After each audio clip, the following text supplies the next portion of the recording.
Welcome to Evolution of Self with me, Britannia.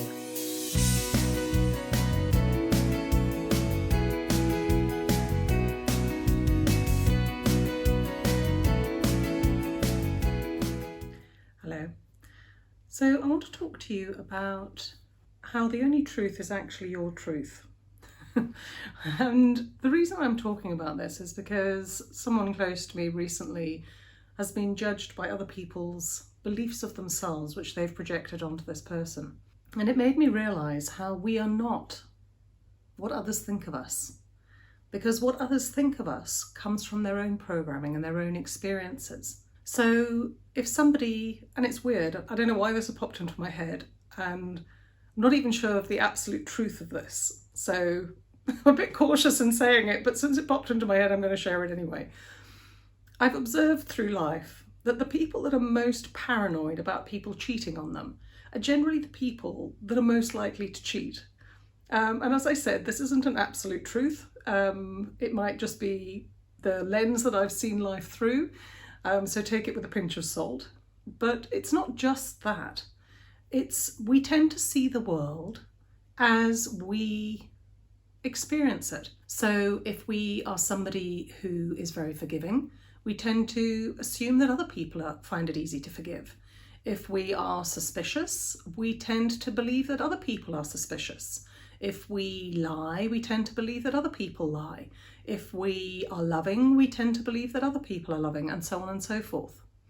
And the reason I'm sharing this is because if something happens in your life and somebody judges you as being untrustworthy or being of telling lies, because sometimes certain situations, actually it was a story of my kids when they were very young.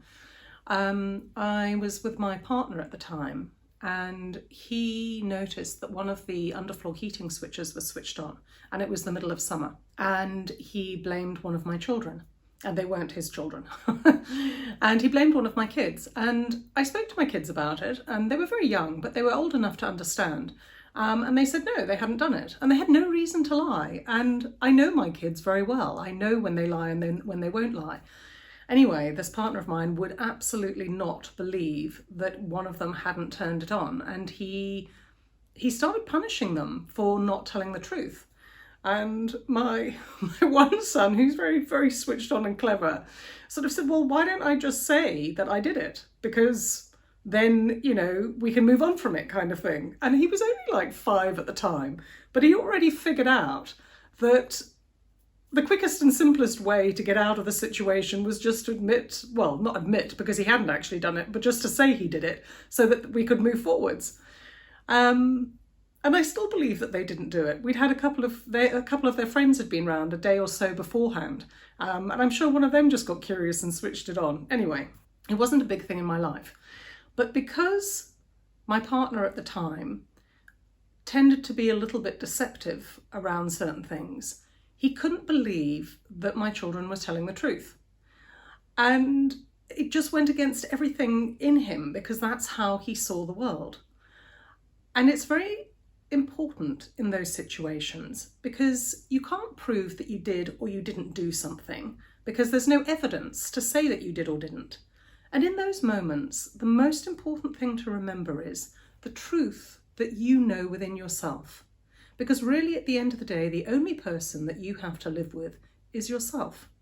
What someone else believes or doesn't believe of you only belongs to you when you believe it does. When you fight against it and you try to make it right or prove yourself, because then you're interacting with their belief of you.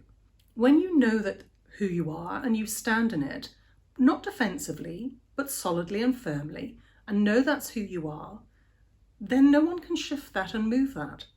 And I think it helps when you realise that people aren't judging you on who they think you are. They're judging you on who they are. So it's their own projection of themselves that they're putting onto you. And for me, that helps because I realise it's not my stuff. So I can kind of chuck it back at them and just think, it's not my stuff. That's your stuff.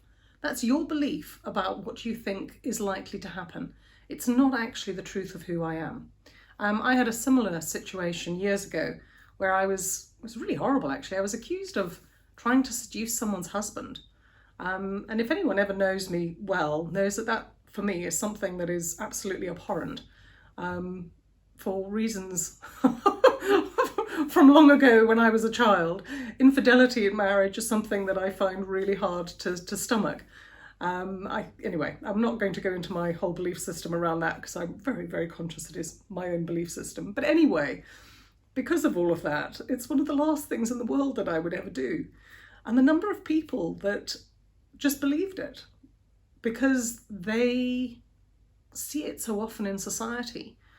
And it was just such an easy belief to take on. And I remember I really struggled with it.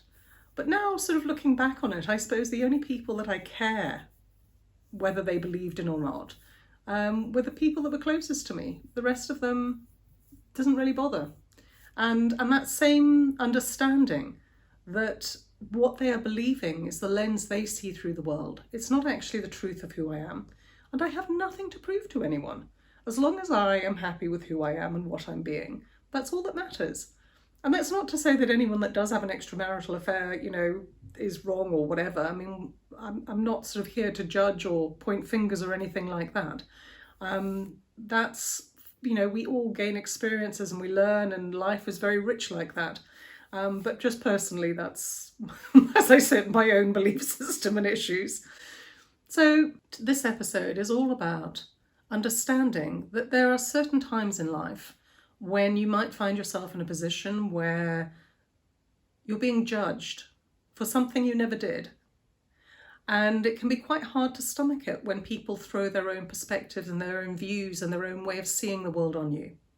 But when you can stand aside from that and understand that the only reason they're judging you is because they judge themselves and because they believe that they are personally likely to do something like that. It's the lens that they see the world through. And actually, it's got nothing to do with you. And you can stand in that truth and you can find peace.